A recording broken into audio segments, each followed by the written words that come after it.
The sirens arrived before the truth did.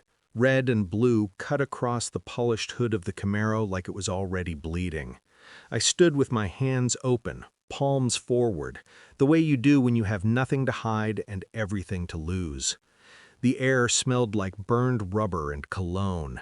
His cologne, the kind that lingers too long.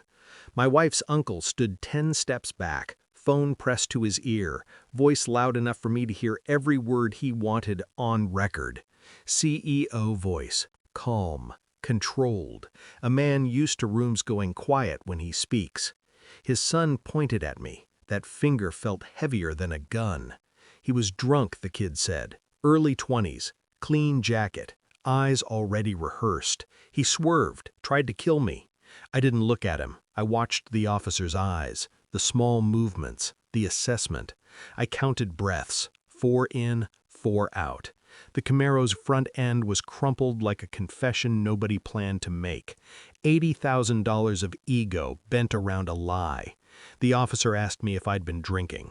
No, I said. One word. Clean. The uncle smiled, not with his mouth, with relief, with certainty.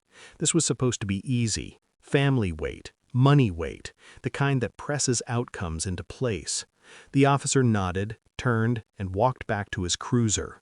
I knew that sound. The click, the soft whir, DASHCAM. I felt the storm inside me settle into ice.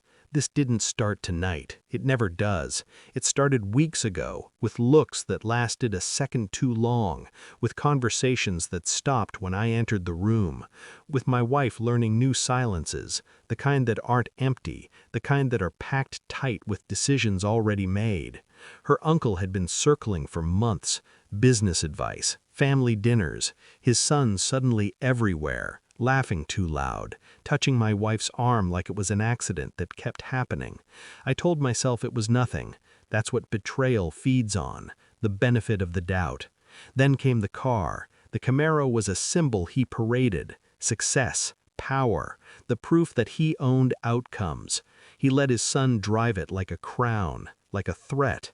The night it happened, I wasn't supposed to be there. My wife told me plans had changed, that she'd be late. Her phone went quiet, too quiet.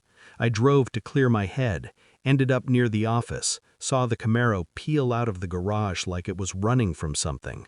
I followed at a distance, not anger, curiosity.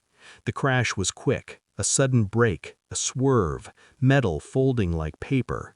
He hit me first. They needed a villain. They needed one fast. I watched my wife stand beside her uncle when the cops arrived. She didn't look at me. Not once. That was the moment something in me stopped asking questions. After that night, I went quiet. Silence is a tool. I used it. I pulled phone records. Not hers, his. Numbers don't lie. Patterns do. Late calls, repeated, private lines that only light up when people think they're untouchable. I watched, listened, let dinners pass without speaking, let apologies form on other people's mouths and die there. I requested the traffic report myself. No lawyers, no noise, just data, timestamps, brake pressure, speed differentials. I found a camera across the street from the garage, a small one, old, overlooked. I asked the owner for the footage. He shrugged. People like to help when you don't explain why. At night, I replayed it all in my head. The way my wife's voice changed when his name came up. The way his son leaned too close. The way power moves when it thinks nobody's watching. I never confronted them, not once. I wanted them comfortable. Comfort makes people careless. The officer called a week later, said there was more footage, asked if I could come in. I said yes. My wife didn't ask where I was going. That told me everything I needed to know. The screen was small. The room was quiet. The dashcam played. The Camaro drifted across lanes. No signal, no warning. The brake lights flared late, too late. The impact angle was wrong for their story, perfect for mine.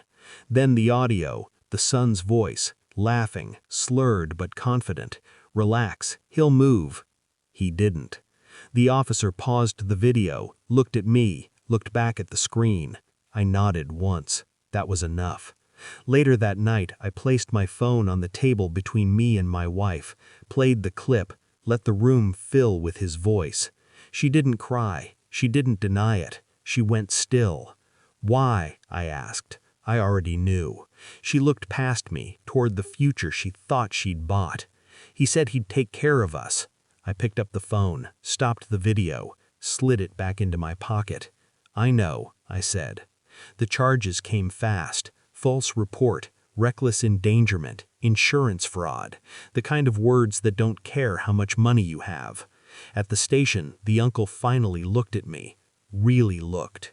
"This is a misunderstanding," he said, CEO voice cracking. "We're family." I handed him a copy of the footage, not the original, just enough. "I know," I said. His son sat 2 chairs away, hands shaking. The finger that had pointed at me curled inward, like it wanted to disappear. The officer played the clip again. Silence fell the way it always does when truth enters a room uninvited. I didn't gloat. I didn't raise my voice. I signed the papers and stood up. My wife wasn't there. She didn't need to be. Some betrayals don't require witnesses. I moved out the next morning. No note, no explanation. I left the house clean, empty, the way I found myself inside. The CAMARO was sold to cover legal fees. The uncle's board asked questions, the kind that don't stop. The son stopped calling, stopped everything. Sometimes I think about the moment the DASHCAM started recording, how machines don't care who you are, they just remember. I don't miss my wife. I miss the man I was before I trusted the wrong silence. Now, when I drive, I keep the radio off. I listen to the engine, to the road, to the quiet that comes when nothing is trying to lie to you. The truth didn't set me free. It taught me how to walk away without looking back.